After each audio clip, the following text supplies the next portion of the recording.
Good afternoon. Welcome inside the Dana Center on the campus of Bentley University in Waltham, Mass. for the third game of 4 in this NCAA Division II East Regional first round. Our game in front of us is the top seed and host Bentley University taking on the 8th seed Mercy University.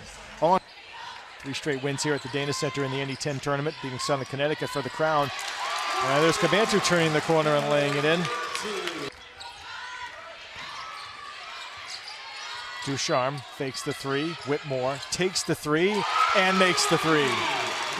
On the arc, so that's not unusual. It did come after the clock. Cabantu into 2 defenders. Whitmore straight on for 3. Got it.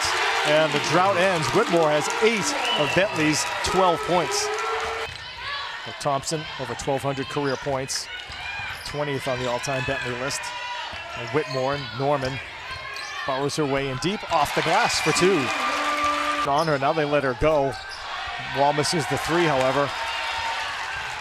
Well, she's still looking for the first points of the quarter. Here's Thompson in transition, pull up 3. Back iron, Cabantu tips it into the hands of Ducharme. Back for Thompson, another clean look. This one is good.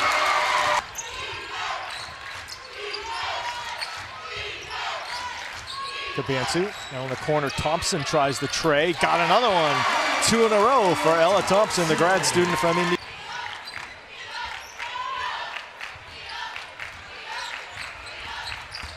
Cabantu in the lane, powers her way up, score the bucket. Oh boy. And the foul as well. Here come the Falcons. Sophomore from Gloucester City, New Jersey. Puts them back ahead. Thompson for 3 at the other end, and the Falcons jump ahead for the first time since the early minutes. You run the risk of the charge. Sometimes it depends on the angle that the official has, actually. Whitmore, a long 2, knocks it home. What was an 11-point deficit has now turned into a 3-point lead. Whitmore, crossover dribble into the paint, uses the left. Nope. Norman on the putback, score it.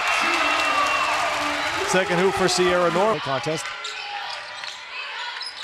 Thompson, doubled on the perimeter. Whitmore looks inside, pulls up left wing and buries the jumper. By Mercy. Come back, play your defense. Yeomans bounces in for Ducharme inside. Tough shot over Tedesco, but got it to drop. First hoop for Kylie Ducharme.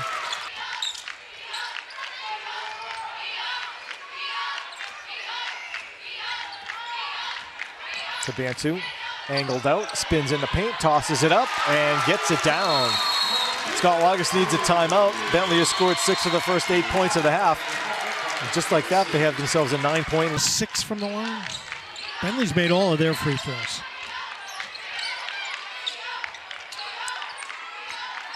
Yeomans turns the corner, gets in the paint. Back out to Whitmore, who launches the 3. And that rattles home. Third long ball of the game for Whitmore. And it comes. They've only made 1 3 in the game, and they're not going to get back into it with 3s, it looks like. Thompson's pull-up does a merry dance around the rim and drops in. She's in doubles now with 11. It's a nice game off the bench. The spacing issue there between Norman and Morgan remains the same. Shot clock at 8. Whitmore looking inside for Norman. No angle. Takes the pull-up and buries it. Hatab finds some space in the lane. Tosses one off balance, and she's tagged with the charge as she ran right over Sierra Norman. No complaints from Abu Hatab.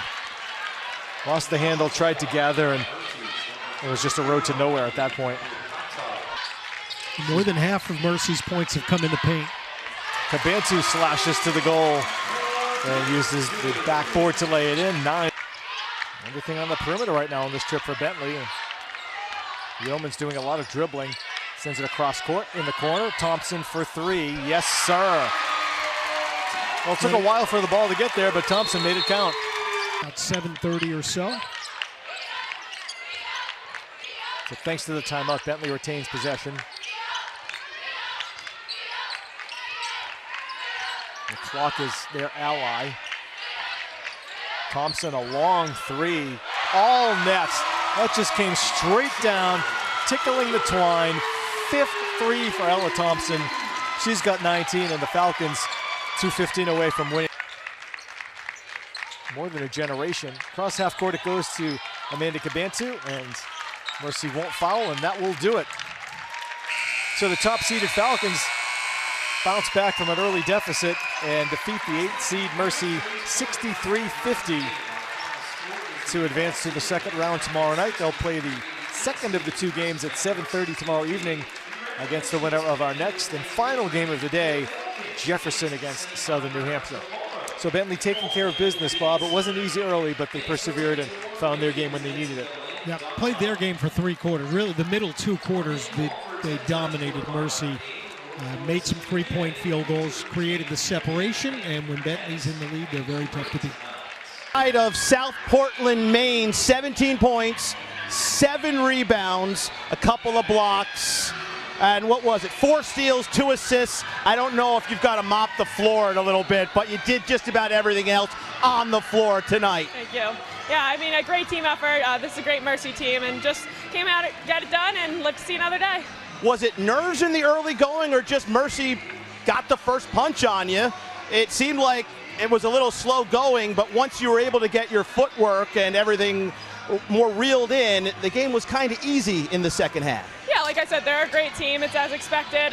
They gave a first punch, but, you know, our defense, we stuck to it, got some stops when we needed to in the second quarter, and we just got our game going, and that's all we needed. 2 years ago, a first-round exit. Last year, a win in the first round, but then a loss of Sierra Norman in the second game proved pivotal in that loss in the regional semifinals. This year, a win in the first round, but the team at full strength. How do you feel going into tomorrow's game against an opponent to be determined? Yeah, I mean, either of these teams playing are a great opponent. They're great in the region. But, you know, I'd take these 14 girls over anything. So, as I said, you'll have to see another day, and I'm excited to go to bat with them. And you will see another day tomorrow. Good luck tomorrow. Appreciate it. That's Maggie Whitmore at Bentley in a regional, 3 years in a row in a regional, but the first time you're getting a chance to host it. As you look around, is this all just a little bit surreal right now? Yeah, it's wild. It feels wonderful. It's so good for the student athletes. It's such a wonderful experience when you're able to host and be in your home court, sleep in your own beds, have your own crowd, get your back when you're down big in the first quarter. It's all about the fans, and they pulled us through and lit us up and gave us buzz when we needed it. A little bit about the coaching and the players. You got big shots when you needed. What was the difference in that second half on either end of the floor? Yeah, it was almost like we needed to shore up our defense a little bit in order to get a little bit more control of our offense. When our defense is really locked in, our offense will take care of itself. So I think when we shored up our defense, especially transition defense, we were a lot better in our flow on offense. Last year, very quietly, the loss of Sierra Norman going into the regional semifinal game. Today, a healthy squad going.